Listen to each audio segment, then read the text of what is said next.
Kevin with Steve, Cat, Ryan, Amanda, and Eric. And the voice of NEW, Vince Berry. Hitting all the topics like a clothesline flurry. Turn up your speakers and hear them out. You can listen from your car, even on your couch. They too raw, who NXT? Handing out Smackdowns, follow on IG. Plus, it's sponsored by Tag Me a Date. Go to YouTube and sub now for every update. It's all wrestling here. No safe space, now listen in. Time to hear from some of the greats. If you smell what The Rock is cooking. He's finally coming home. Finally. And it's not just that bullshit I'm coming home thing. It's like, this is Smackdown. This is The Rock's show. Just sucks it's going to be very short-lived. I'm sure this is a one and done Oh, kind of deal. he'll be out there for, 2 minutes. If he'll probably be there live, but I mean, it would be such a Rock thing to do it via satellite. That song is just fucking killer. That guitar solo right there. Oh, I know, I love it. You know, the one thing, I'm so excited that The Rock is going to make an appearance and, it's going to be great for the return on Fox and all that shit. But, Amanda had made a comment in the chat, and it's so goddamn true. And we've talked about it before. There's just no element of surprise anymore. Like, no. There was a show, and it was quite a long time ago now, and they were at the Barclays Center, and nobody knew that Rock was there. And all of a sudden, he did something on Twitter, and it was just like 3, 2, 1, and then his music hit, and he came out, and the roof blew off the place, and it was awesome because it was a true surprise. I remember that. And now there's just no surprise. Ryan, if you text one more thing, I'm going to jump through the screen and body slam you. I haven't texted a thing. You're posting and sharing every 2 seconds. Da-da-da-ding, da-da-da-ding, da-da-da-ding. I can't hear it. I'm getting us views, brother. I'm the only one that can hear it, apparently, and it drives me up a fucking wall. Oh, because you have the Facebook. You probably have the Facebook thing open. I don't even know. You probably have a Facebook window open. It's so fucking funny. It's how we get views, brother. Brother. Oh, man. We need them eyes. Yeah, this is true. So, this is the War Report, brought to you by TagMeADate.com, the first and only dating site exclusively for fans of professional wrestling. Go ahead and download the app now on the Google Play Store. iTunes pending. Everything else pending. Our podcast is on all the podcast apps and repositories, so just look for Tag Me a Date there. This is such an exciting week in wrestling. Because there's just so much going on. And it kicked off with one of the best Raws we've had in a very long time. There was a different feeling, new stage, new broadcast team, edgier, Attitude Era-esque a little more than what we've been used to. The pyro's back. It makes a difference. It makes a difference. Such a minor complaint from us. Like, we seem like such entitled wrestling fans, but like, goddamn, dude, the pyro makes all the difference in the world. I love Becky Lynch's comment about getting her smoke back.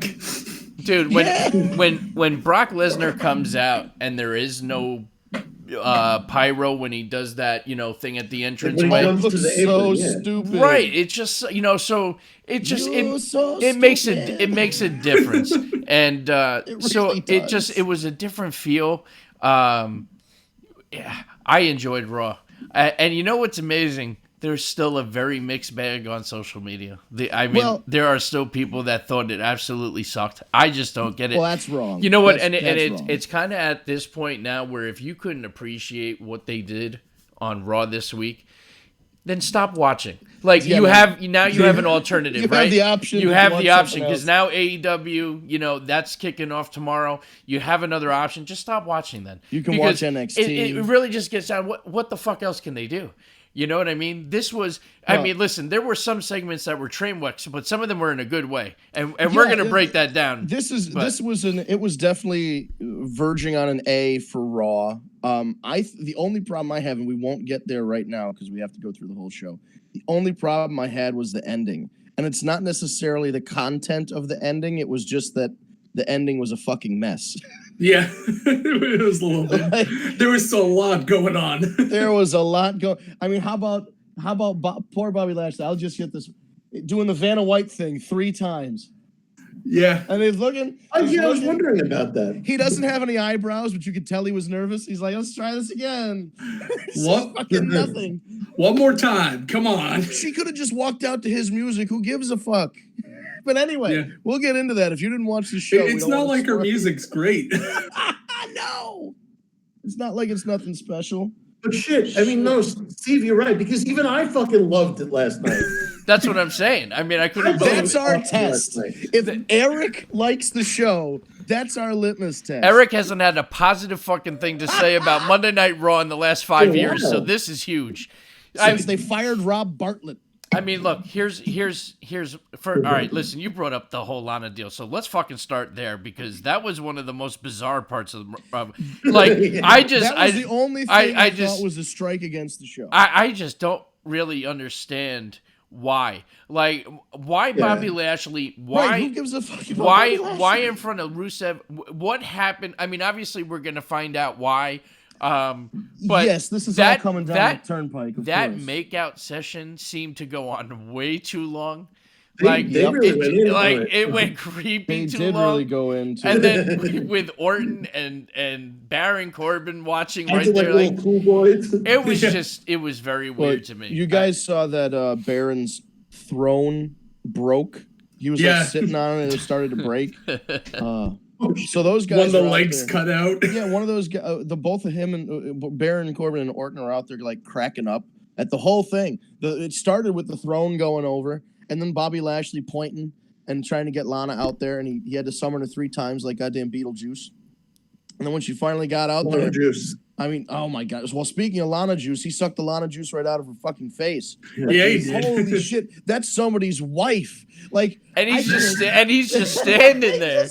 There. Rusev, I don't get it. Like, here's the thing, folks. If you don't realize that at one point, Miss Elizabeth and Macho Man, they broke up in real life because of shit like this. Yeah.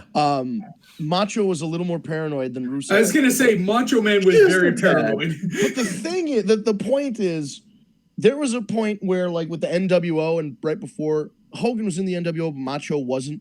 Hogan hired Kimberly to be his servant girl or whatever the fuck in the NWO, and Randy was not in the NWO at the time, and they were like manipulating him. So he was like, there were times where Randy Savage was crying on national television because they kept bringing up his fucking ex-wife. Like, this is all I could think of while this was going on, was like, man, what if, again, Lashley's married, Lana's married to different people, but you don't know, man. You really don't know what kind of doors this could open up. Yeah, that's a lot of pressure to put on a relationship for seemingly no reason. I mean, look, it's at the end of the day, it's story. It was obviously cleared by both of them. Yeah. Oh, yes, but it has to be. I don't care what anyone says. It's got to be very difficult to watch, especially when you have to just stand there and watch it. Like, yeah, let it happen in a backstage segment, or you know what I mean? Like, I think the deal was it had to like blur the line, because if it was just like a peck or something, it would have been like lame. Like they went all in. Jesus Christ. Yeah, Lana did. And let me just, for those of you, Lana more so than Lashley too. Oh yeah, I mean, Lana was like, she wanted that sexual chocolate. Oh, what if he's sexual chocolate 2.0? Let's get him to sing it. It'd be the most interesting Bobby Lashley's done. I'm interested in Lashley then. Well, that's the thing. So I'm sorry, I had to jump on. I know you are not comparing the Macho Man to Elizabeth to Rusev and Lana. It's the only comparison I have. I stopped working and jumped on. I'm like, no, this is not happening. That's fantastic. That is fantastic. When did Elizabeth make out with him? No. Well, and that's the thing. Elizabeth never made out with anybody. So could you imagine if she Eric did? Bischoff? No. She kissed Eric Bischoff. I'm talking in like the heyday though, like WWF. No, he would have let her out of the dressing room. She ripped her dress off that one time against the $1 million team. risque for that time. For that, with her big bloomer granny panties on, yeah. Big gold granny panties. Oh, wonderful. Savage wouldn't let her out of the dressing room to No, hang out with anybody, though. He Yeah, shouldn't that's have, true. because Bobby Lashley could have been out there waiting to fucking suck her face off. Holy Like, yeah, I feel like that at the stage was kind of it was unnecessary and it had nothing to do with anything really. And the thing is, please don't take this the wrong way. I am not offended by Lana, who's the character Lana, making out with the character of Bobby Lashley, even though all of these people involved are married and have their own lives. That's not what I'm saying. It's not the content of it that way. Right. It's the, first of all, the biggest one is, who gives a fuck about Bobby Lashley? The answer is nobody. That was my first thing. He's a nice enough guy and he's big and jacked and he can throw people around, whatever. But, you know, he's got the Mike Tyson syndrome with his voice. He's never really had a character. The last time we saw him on TV, he was bending over, presenting his asshole to the audience while Leo Rush cheered him on. Like, I mean, it's shit like that that's like nobody's ever going back to ECW December to Dismember when he won the title. Nobody gave a Extreme Elimination Chamber. The stupidest. Don't even get me started about the Extreme Elimination Chamber. It was the worst. That was the worst pay-per-view of all time. And it was. Nobody gave a shit about him then. That was 2006. This is 2019. What the fuck? So that's my only complaint about the segment. That segment is great, especially if it was CM Punk that came out of the limo and started making out with Lana. That would have been great. Could you fucking imagine? But again, like, it's minor. Like, for me, for that thing, that's the minor complaint. The only part of Raw that I did not like, because otherwise Raw was fucking fire last night, I thought.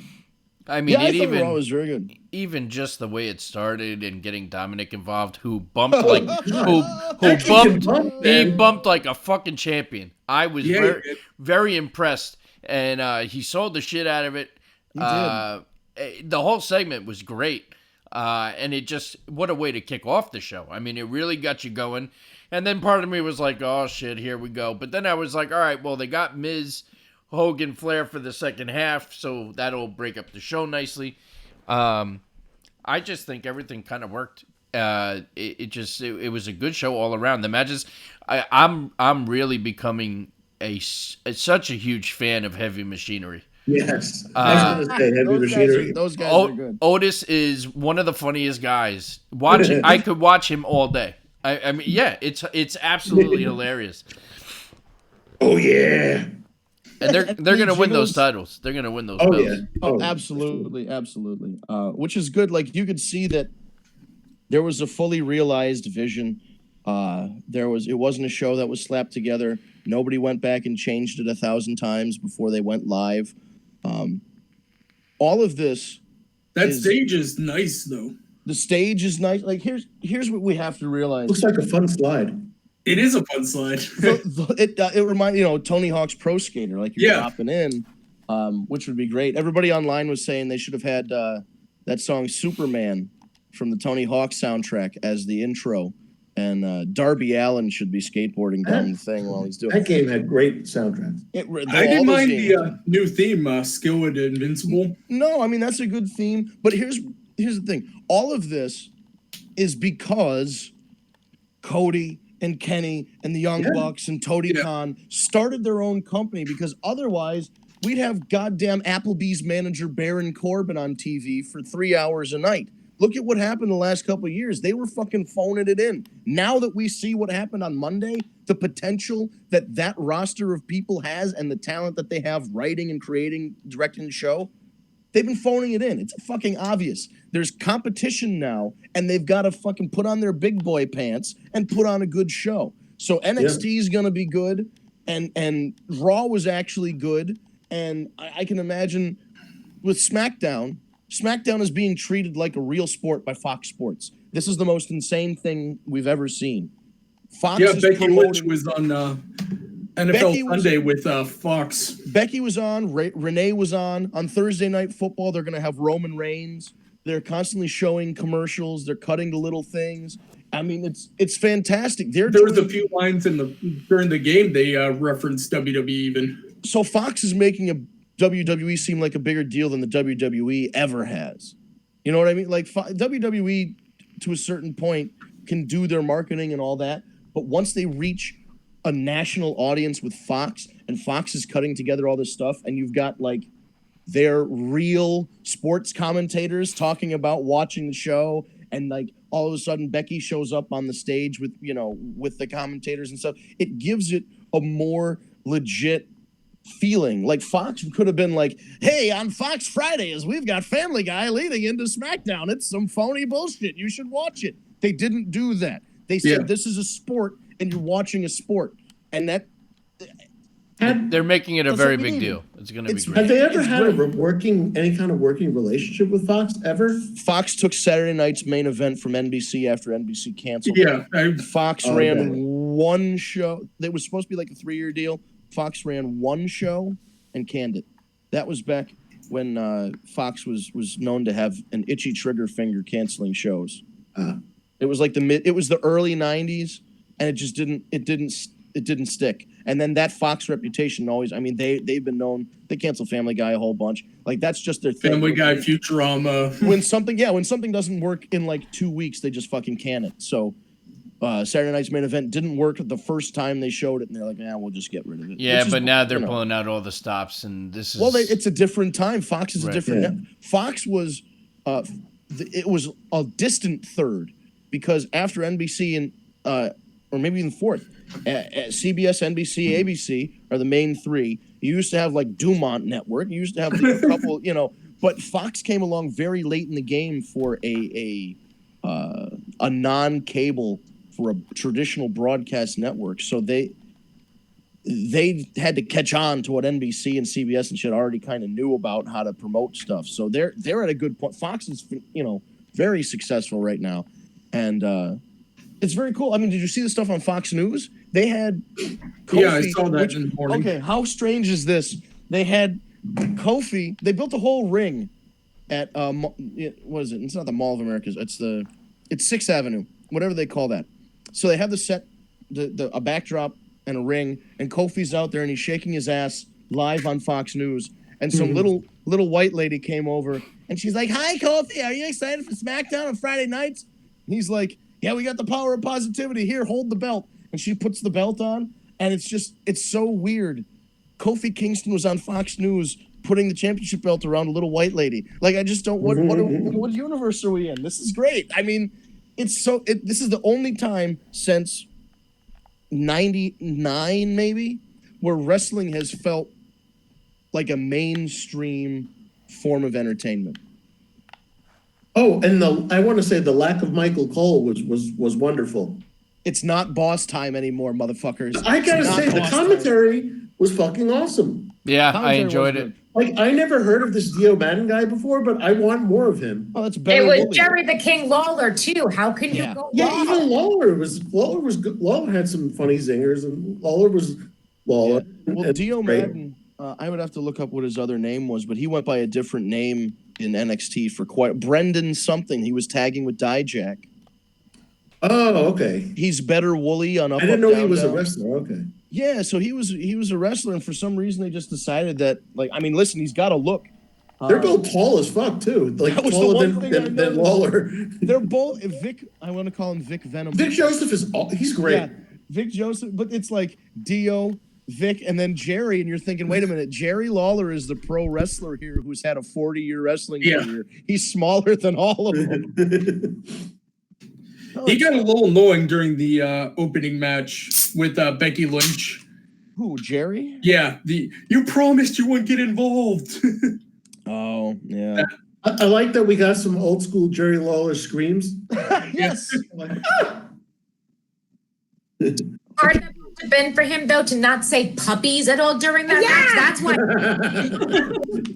I think they still. I don't think you can use puppies anymore. I feel like You can't. They was probably biting. It's in back of his. There's a little voice in Jerry's head that's like, "Say puppies." Jerry had one of those remote dog shock collars on, and Vince McMahon had the button. He's like, if he says something wrong, I'm just going to shock him. If he says anything with PU, I'm giving. You certainly can't say kitties either, though. No. You definitely can't say That brings that. too many bad thoughts of his ex-wife. So Yeah. Stacey Carter. Poor guy quit the business for her for a little while. Didn't work out. I told you to stop calling me Cat after that bitch was around. I believe it. I'm like, do Armageddon. not compare me anywhere near her. Armageddon 99.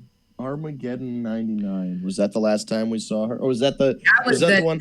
No, that was the time you saw it. They told me that I couldn't get naked, but I want to get naked. And she just, and then you see Sergeant Slaughter with trying to drape the jacket over her. Pretty girl, but just no delivery, she was not ready for Then they made her Mini China. Oh, that was so funny. She was mini with the wig, with the bangs cut straight across. Come on now.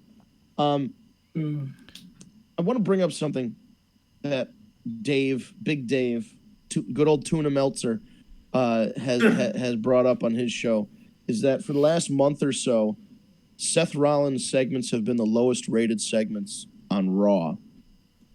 People have chimed in, and I want to bring why I want to bring this up before we dive into it, is that a lot of segments Seth have are with The Fiend. So if you're saying that Seth's segments are low rated, you're also kind of implying that The Fiend's segments are low rated because they appear in the same segment. Yeah. Which we know is bullshit. So I haven't looked into whether or not it's just Seth's segments where he's wrestling somebody or Seth's segments that involve The Fiend. I really don't know what, because I haven't looked into the quarter hours. I don't know exactly where the dips are, but I mean, this kind of just goes back to what I was saying last week or the last couple weeks, really. Seth is never the coolest guy in the ring whenever he's out there. I mean, he was out there with Hogan, Rusev, he was not the biggest star out there. And he's never, for the top guy, he just never feels like the top guy. Yeah. So I agree on that. And I appreciate that he's a fighting champion. He's out there fighting every week, but there's also something, now the magic of hindsight is you anticipated Brock. Oh, is he going to be there? Is he going to come out? Oh, Brock's going to wrestle this month. It's been he didn't wrestle in the last pay-per-view. There was a little bit of intrigue there, but now it's like, oh, we know Seth's going to come out and try and curb stomp somebody. He's going to burn it down, blah, blah, blah. And I don't know if that's just the modern wrestling fan in me getting sick of somebody already and wants to You're making him the new Roman. It almost feels that way because it's like, well, they backed off on the Becky Seth thing, which was good because that was a death. That was killing. Yeah, that kind of killed Rollins right there. Yeah, I don't know. I really don't know if it's a heel turn that could do it. Now we are starting to talk like Roman Reigns. God damn it. I don't know what it is for Seth. There's just babyface Seth does nothing for me. He's a good wrestler. He can cut a pretty good promo aside from the fact that he has this Pee Wee Herman voice.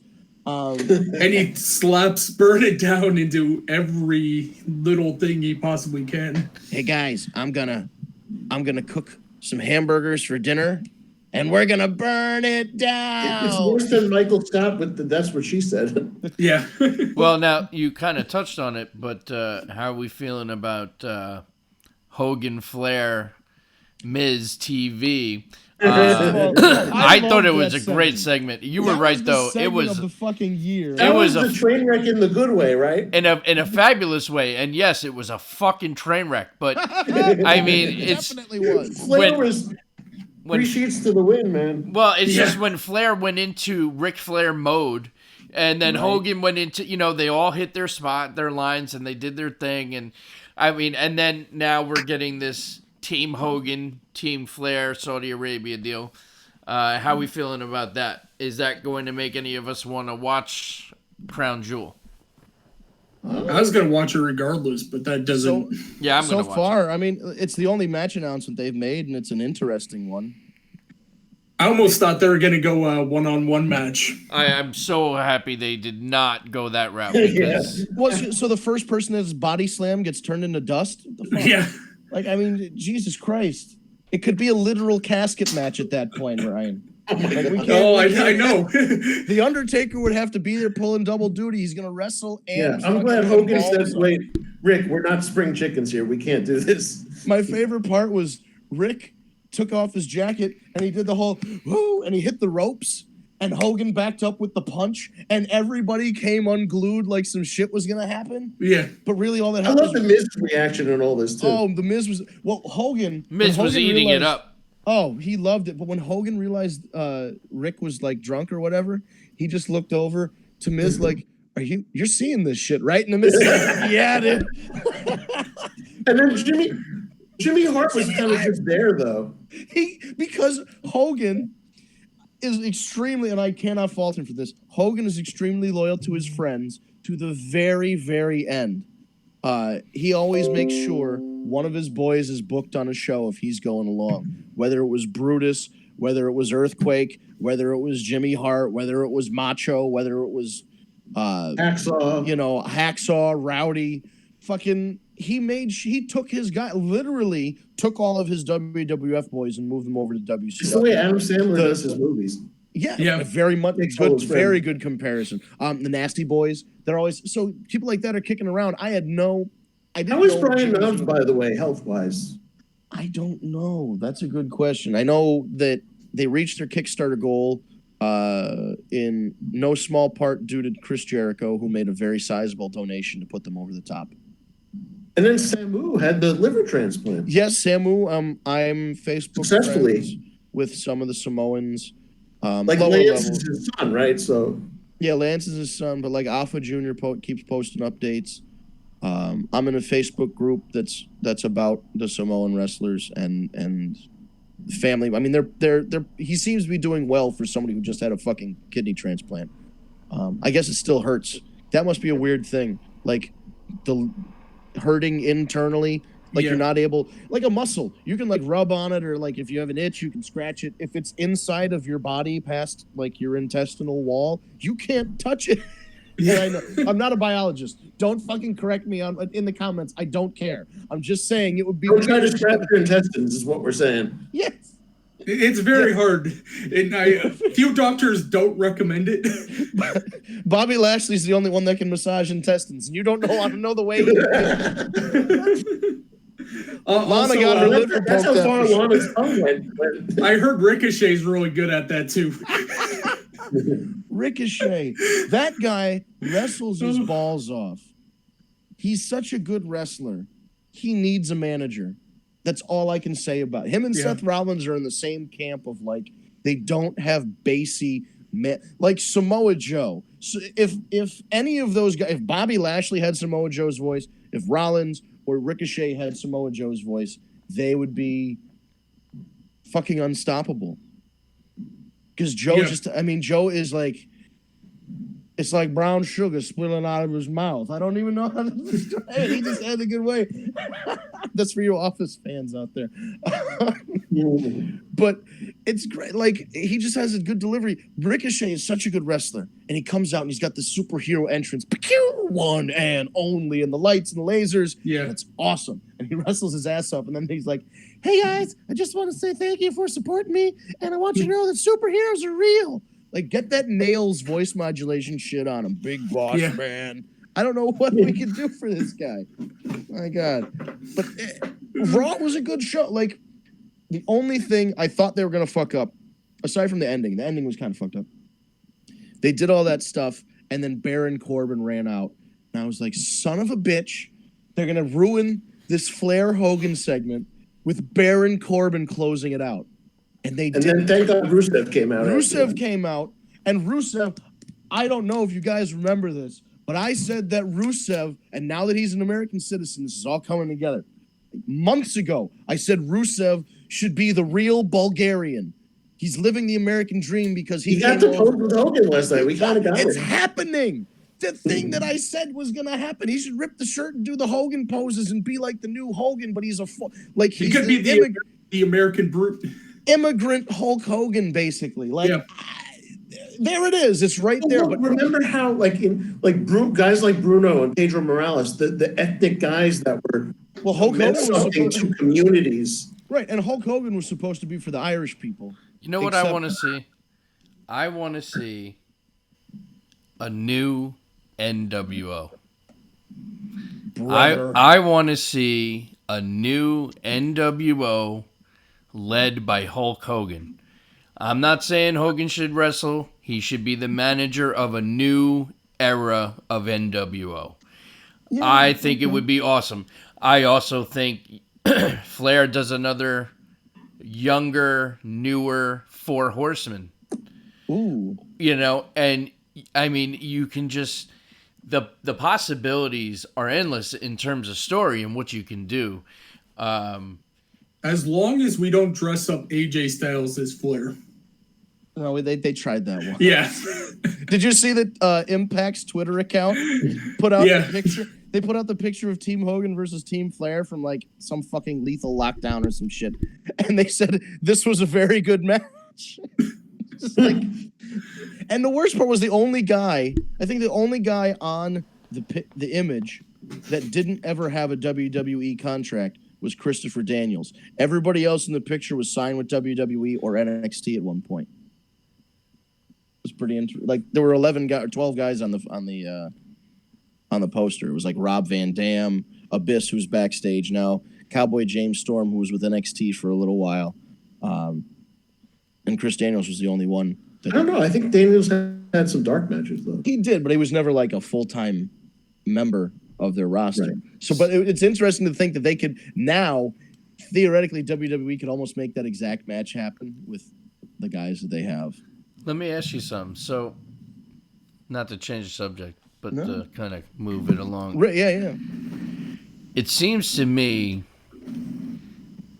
the chances of CM Punk returning are more realistic than ever before.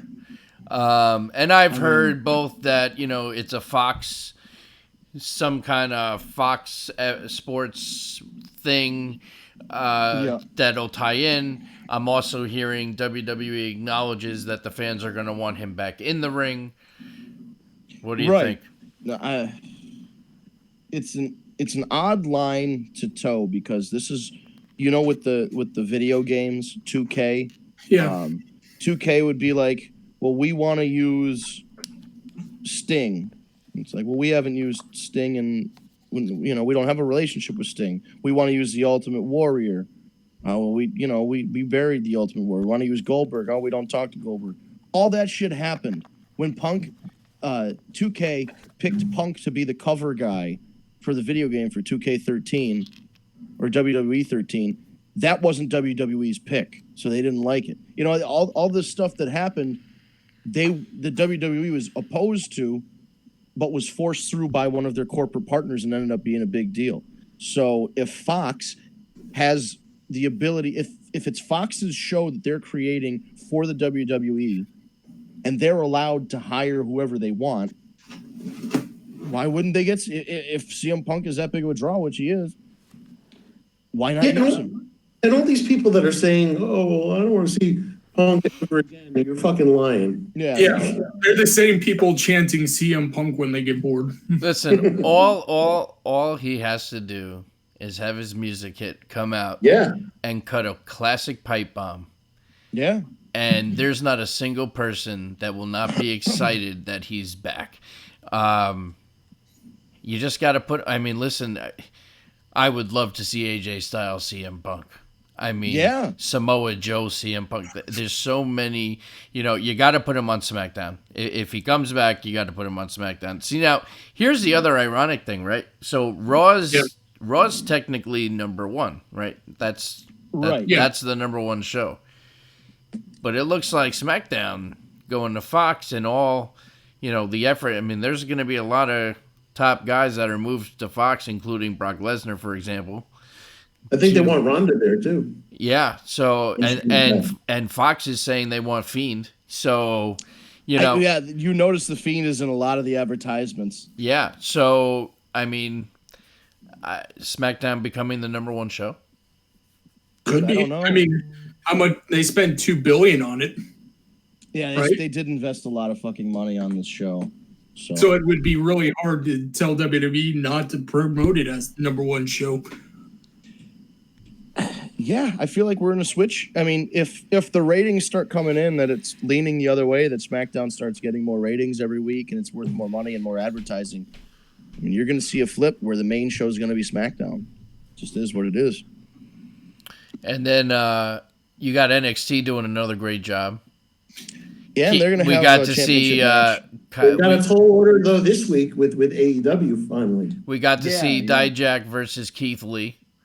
Oh, right, which was awesome. Shit, those guys can do. It's amazing. And this week we're going to have Adam Cole versus Matt Riddle. Yeah, and we're going to have the women's title is going to be on the line too. I think Candice is taking it. Yeah, I do too. Could be, man. Because I think finally they're moving Shayna. But yeah, Shayna's had it for a while, man. But now tomorrow we have the debut of AEW Dynamite. Yes, we do. Did you guys see you saw the video? I think so. The AEW intro, the Dynamite. It has like the song and they're wrestling, but then there's like, God, it looks like pyro, but it's like really neon colored. It's pretty cool. Like they picked a good song. I think everything's coming together. It finally feels, it's not just this thing that Cody and them were talking about. Like this feels real. It's a real tangible thing. Well, it is.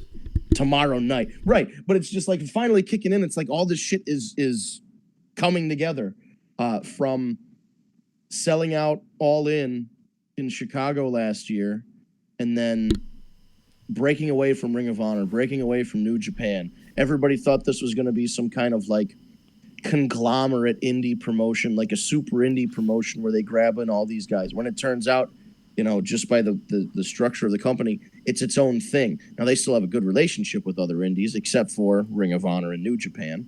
But they have a relationship with MLW, Major League Wrestling, and they've got relationships with other... Isn't it AAA? AAA, PWG. There are a couple indies and such that they're working with, which is great because their show is Wednesday. The NWA announced their Georgia studio show, NWA Power.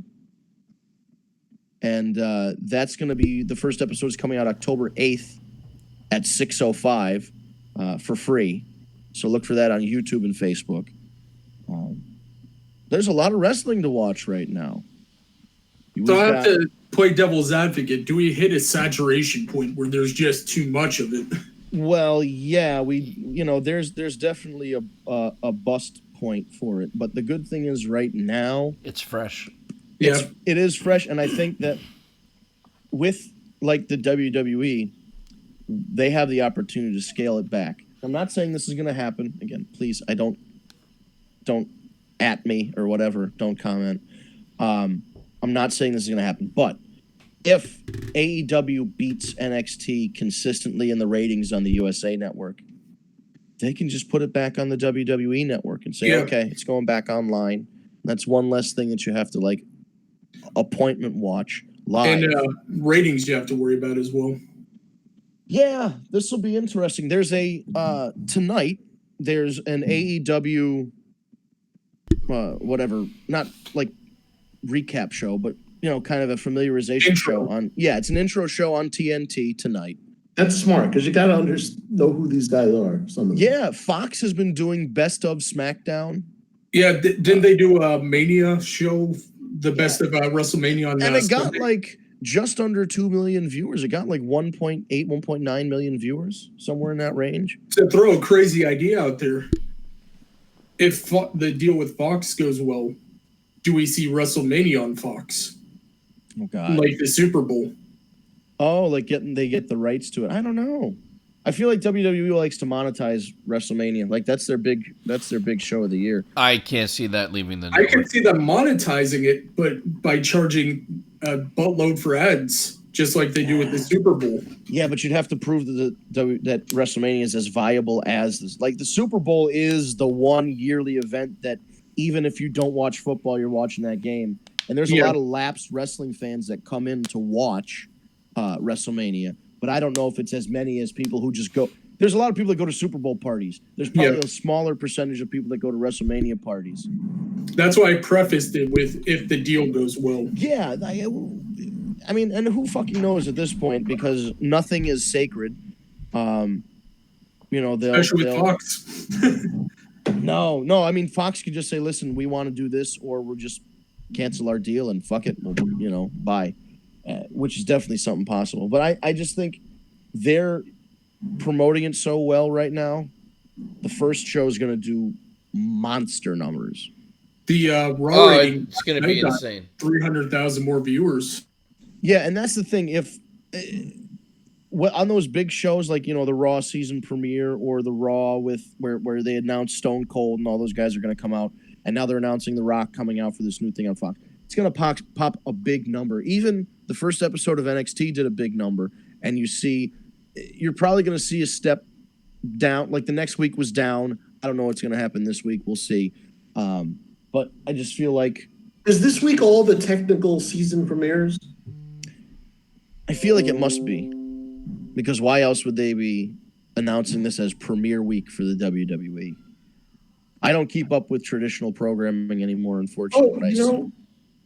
Ryan just mentioned the oversaturation thing, but I hear that NXT, they're going to kind of like take 205 Live and kind of like take that away eventually and bring those guys and the Cruiserweight title to NXT. Well, 205 Live is moving to Friday nights for now.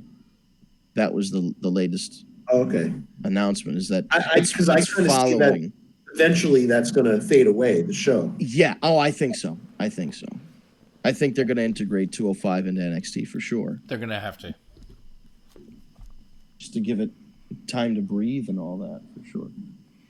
Because that's the point where people go, oh, it's 205 Live, it's on the network, it's after SmackDown. I don't need to watch that. It's like that's one of the optional programs. Even though it's got some of the best wrestling, it's one of the more optional things. Let me throw something out real quick. Now that NXT is on cable, right? Yeah. Does that give NXT UK more of a spotlight on the network, do you think? I have no idea. I don't know. I feel like they're doing okay. I mean, people have to realize NXT UK is very hyper regional. It's really reaching out. I watch all the shows, but not everybody does. Not a lot of people do. Right, because and I like those guys, like the guy that tags Oni, Martin Danny Stone, Burch. whatever, Danny Burch. He, I like those the Brit wrestlers and the Mustache Mountain and Pete Dunne and all that shit. Like they're all very good wrestlers. It's just that you're right in terms of how much programming is somebody going to be invested into. That's like a whole other set of baby faces and heels that we got to familiarize ourselves with. Although now they're being more integrated into the main NXT programming, so that'll help with recognition.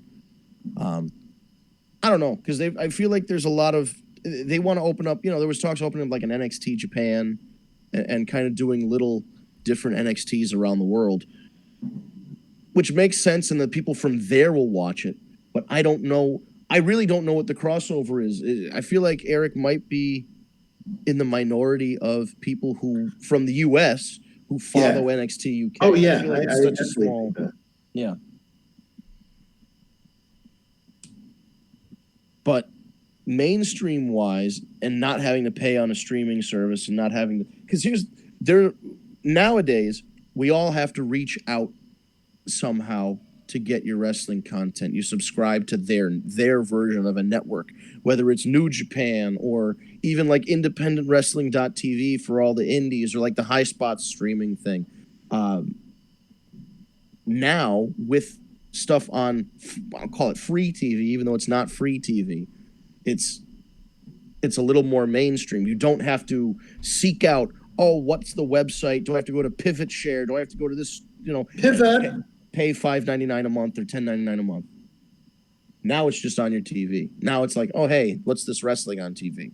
It can only open up more eyes to the product. Yeah, but the reason I bring that up is because NXT in general was one of the WWE Network's biggest things. Rated shows on the whole network. So I figure maybe NXT UK would kind of like bump up in stock a little bit on the network. They could feature it more. I definitely think they could feature it more. We have to remember, though, this USA thing really only applies to people in the continental United States, maybe in Canada. I don't know who gets USA Network aside from us. So the NXT thing really is just, if you're going to watch it on the network and you're in a foreign country, you're just going to continue to do that. It's only really different for people in the U.S. That's true. So I don't know what, it's right now, being the premiere week or whatever they want to call it, this is the wait and see moment. It's a marathon. People have to remember it's a marathon, not a sprint. Whoever wins these first couple weeks, that doesn't mean they're the best and the other company's the worst. It's just, come back to me in 6 months. Come back to me in a year. Let's see what the landscape looks like then. Because in 8 weeks, if NXT is sustainable on cable and they're competing well with AEW, then sure, other stuff gets bumped up in priority on the network. NXT UK, maybe they'll have another Mae Young Classic. I don't know. There's a lot of opportunity there to bump something up to featured, but can't put the cart before the horse. Everything has to fall into place before you start making those decisions. Yeah, let's see what happens. Who fucking knows? Let's get through Friday first. We have no clue what anybody's ratings for anything are going to be. And then aside from that, it's not just television ratings. Television ratings are very important domestically here in the United States. You have to look at social media engagement, the streaming numbers, the number of plays on stuff that you post on Twitter or Instagram or YouTube. Is DVR recorded yet? DVR is part of the Nielsen now. Oh, okay. If you have a Nielsen box, it has to be, because I DVR everything. Yeah, Nielsen realized at one point, probably like DVR had been a thing. It's been a thing for like almost 20 years, but finally they caught on. Maybe I want to say in the last 5 years or so, Nielsen started including streaming DVR numbers, because it used to be it's a +3. Okay, so that's what they do. It's a +3 and a +5. So you do your live numbers. 3 days later, it comes out how many people recorded and watched it within the last 3 days, and then the last 5 days. And they figure past that, if you recorded something 5 days ago and you didn't watch it, well, fuck them, you're never going to watch it. So they kind of release this staggered thing to show the DVR numbers kind of retroactively, and that adjusts things up or down.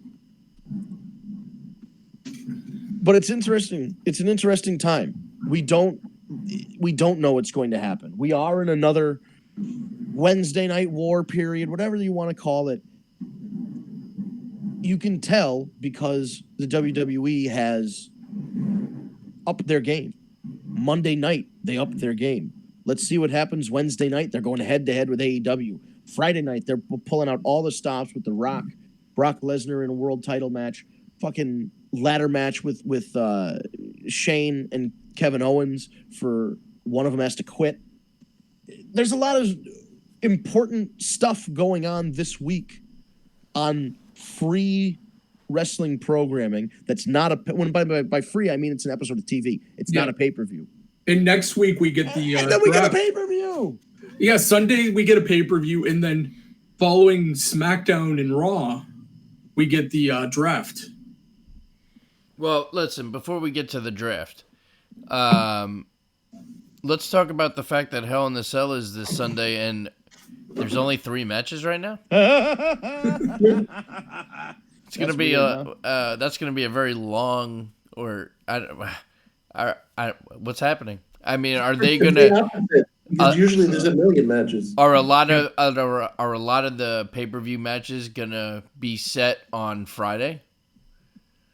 Yeah, I feel like they're gonna have to. They're gonna set a few at least. Yeah, I mean, you got what the fuck? There's only 3. What is official right now? Seth and the Fiend, Becky and Sasha, and you have the tag match with Roman and Bryan versus Harper and Rowan. Oh goodness! I almost said Parker. Is it Dracula? All right. Yeah, that's you can't sell a pay-per-view on that. The fuck. Well, that's what I'm saying. Like, Well, they're not really selling a pay-per-view That's anymore. right. You can't. You're not selling the. This is old mentality. They're just selling the experience of the WWE network. listen, now. at the end of the day, I would pay any amount of money just to watch Seth Rollins and The Fiend. So, yeah, that alone again, has me sold. As long as my nightmare scenario doesn't play out. Oh, I want me to throw in another wrench in that nightmare scenario. Oh no, right? I kind of don't. But I kind of do. Dude, don't ruin this for me. What? what could possibly go wrong? Braun. Oh, Braun runs in and what? Braun runs in, wrecks Wyatt. Oh no, Steph gets the win. Let's not do that. No. See, this is all wrong. Wait. There's people actually toying with the idea of having the Fiend lose. No, I'm saying that nightmare scenario would be. I just feel like, first of all, the Fiend shouldn't be in this position. He shouldn't be challenging for a title right now. It's too soon. Agreed. Now that they've shotgunned it, we are in. It's do or die. We are in Hogan versus Undertaker this Tuesday in Texas, 1992 territory. If the Fiend loses, I think I quit. Well, this is the mistake they made with Ryback. They put Ryback in that position, right, against that he wasn't ready for. He should have won the title then. If And wasn't Punk hurt a couple weeks after, anyways? And Punk, right, and Ryback was so fucking over. Now listen. He's no Ric Flair. He's no Harley Race. He's not going to go out there and wrestle circles around anybody. But he was a big, bald monster that people liked. Feed him more. They were so ready for that title change. And I'm a big CM Punk fan, but I feel like if that was the way they wanted to go and they were shotgunning this guy in the main event, he's got to fucking win, or else it tanks him for the rest of his career. And this is where we're at again. The same thing happened to Wade Barrett also. And let's say continue down the road and he loses to The Rock. He lost to The Rock. It's not going to kill him with the title. Yeah. Right. There are people you can lose to and it doesn't hurt you. If you're a newer guy and you lose to The Rock, who's a legend, you get it. But losing to Punk, and it was such a lame. One of them was like Brad Maddox was a fucking evil referee. He was the ref and he had the low blow or whatever. And then one of them was Ryback speared. Was it Cena or Punk through the set? And it was a last man standing match, and they both got counted out. Like, they had all these opportunities to just make a fucking star. I don't think he was on. It was Hell in the Cell. The next pay-per-view was TLC. Wasn't Punk not even on the show? Because Ryback teamed up with Team Hell No versus The Shield. Yeah. I just remember. I remember during that time it was a lot like what they did with Braun Strowman. He'd fucking put people through the set. There'd be fireworks, there'd be shit, and then somebody would get carted off in an ambulance, and there'd be no resolution to the segment. It wasn't like he speared him through the thing and won the title. It was just like they never really resolved Braun and Lashley, really. No. Think about it. But now they've both moved on to other things. Talk about it. But that is now in the past. If we're to believe, unless we got honey-dicked by the WWE this Monday night, if they can keep this, it doesn't have to be at the same level every week, but at least keep it consistent. If they can keep the show consistently at a level of quality that they did this week, we're all gonna. I mean, we're not gonna have. We might not have a fucking show anymore. We might have. Who's the commentary team for SmackDown? It's Michael Cole and Corey Graves and somebody else, right? Yeah. It's the old Raw team minus Renee got taken. Renee's doing that backstage show with Booker. Which is heard that Lawler on Raw is temporary too. Yeah, they said if they can find a. Well, no, I think that other kid, what's his face? Dio Madden. No. Vic Joseph. No. Oh, you're talking Wilson. Who? Exactly. No. Fuck. I'm blanking out. What's his fucking name? We literally went through everybody on the Who's the one that's been on recently? White guy with the glasses. What the fuck is his name? White guy with the glasses. Mauro Ronaldo. I don't know. No, that's NXT. Not Tom Phillips. Tom Phillips. Oh, Tom. I don't think he's... Is Tom doing Phillips is going to commentary? come back eventually, I think, and replace Jerry Lawler. I think that's what I heard. I know. I did hear things about them wanting to put Mickey James on commentary. She was doing commentary for some... I don't know. I want Mick. I feel like Mickey's needs to be featured more in the ring when she gets back from her injury and just not be fucking Alexa Bliss's second fiddle. I agree. Actually, have her in a program, maybe even in a one more run as women's champion, something like that. She's got a lot in the tank left, I think. I agree with all of that. So it looks like it might just be a two-man booth of Graves and Cole, and then they have... that's it. And they're keeping NXT's the way it is with Morrow, Nigel, and Beth Phoenix. Yeah. Which made Edge retire from podcasting. Wow, there's all kinds of rumors about him. Yeah. We only have 4 minutes, but that's... In addition to Punk, the other person who has their big rumor of the comeback is Edge. Yep. Very simply, I'll break this down for everybody.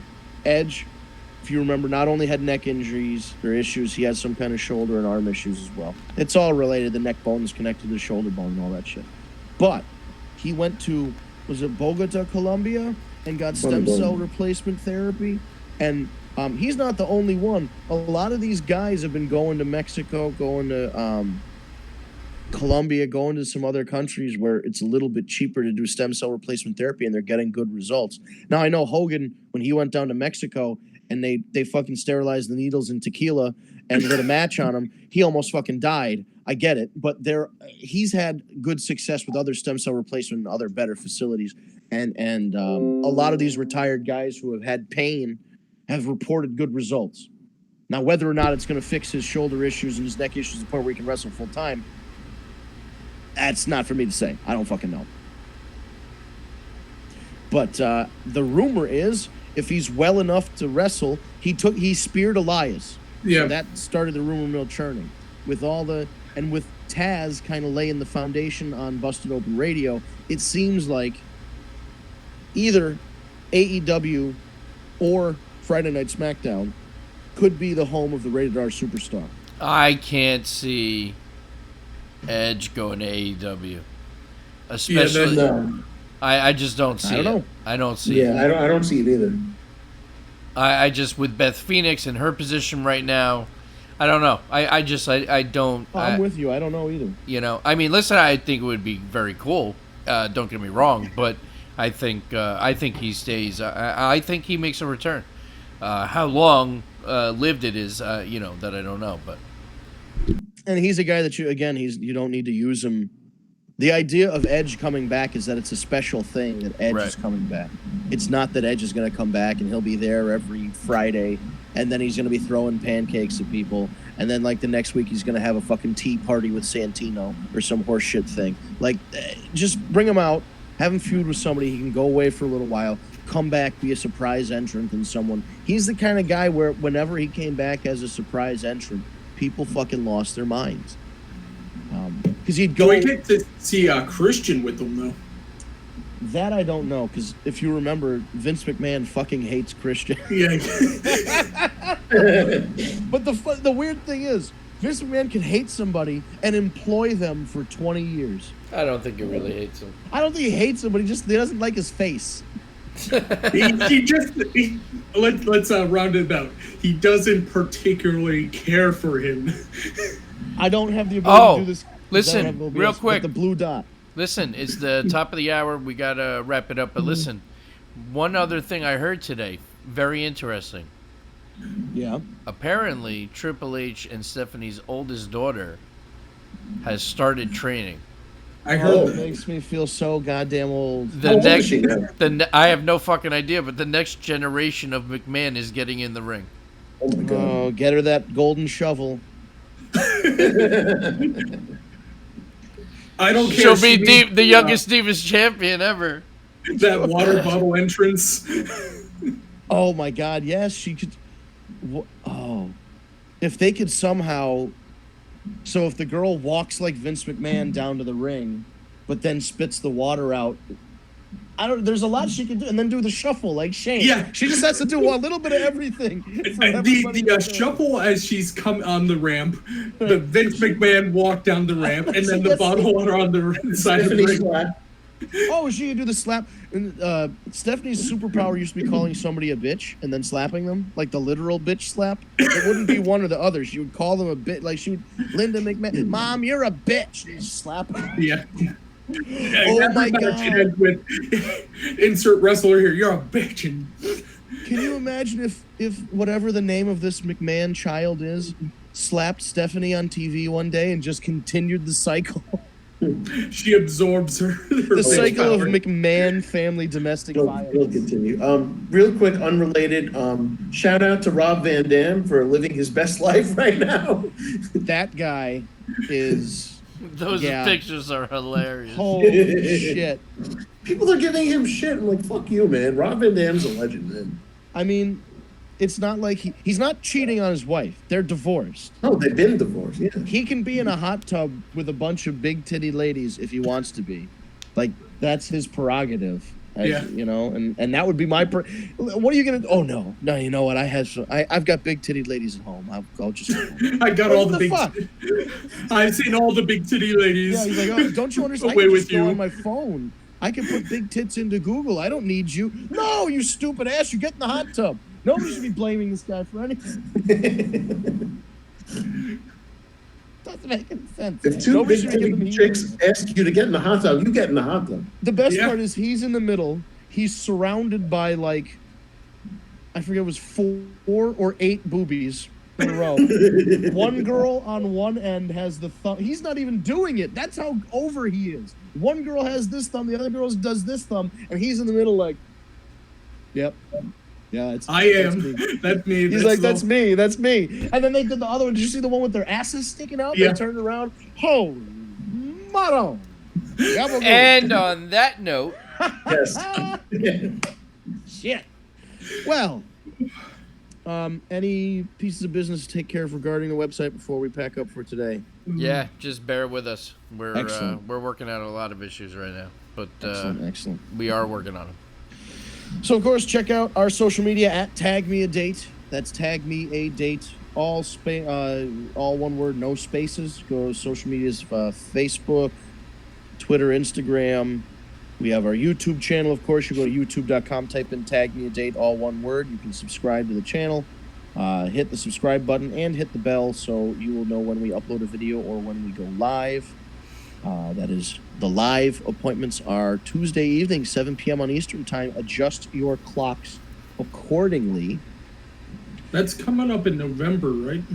What's the daylight savings time ending? Oh yeah, daylight savings time. But I always tell people because I don't know, because like we've got our friend in Arizona, so he has to still come on at a weird time. If you're listening in the UK, you're not listening at 7 p.m. So just figure out whatever 7 p.m. Eastern time is to you and adjust it as such. Or if you don't feel like watching live and you want to have a audio-only version of we're on all the platforms. We really are. I'd say do one better. Hit that bell and get a notification the moment we go live. Yeah, no, I like that. I like the YouTube thing. I do the same thing with the channels that I really like to subscribe to. You hit the bell, the notification comes up, you can go listen to it. But if you just want to listen to it at the gym or you want to listen to it on the go, it's available on the Apple Podcasts, on Google Play Podcasts, SoundCloud, Stitcher, Spotify. I always forget Spotify for some reason. There are a lot of S's. But there's a lot of S's. Just look for Tag Me a Date on your favorite podcast app. There's a very good chance that we're there. Or and if we're not there, tweet at us and we'll be there. That's actually a very good point. If there's a service that you use that you feel like we need to be on, give us a shout. Let us know at Tag Me a Date. We'll get it set up. It's so funny. Yeah. We're not rushing because usually we're rushing to see what happens on Smackdown, but that's on Friday. So we'll kind of weird. But it's a good thing because now we're gonna be able to get a Friday Smackdown review and a Monday. We'll be able to talk about the entire last week of shows. Yeah, because it'll be a lot more fresh in our minds. Yeah. Yeah.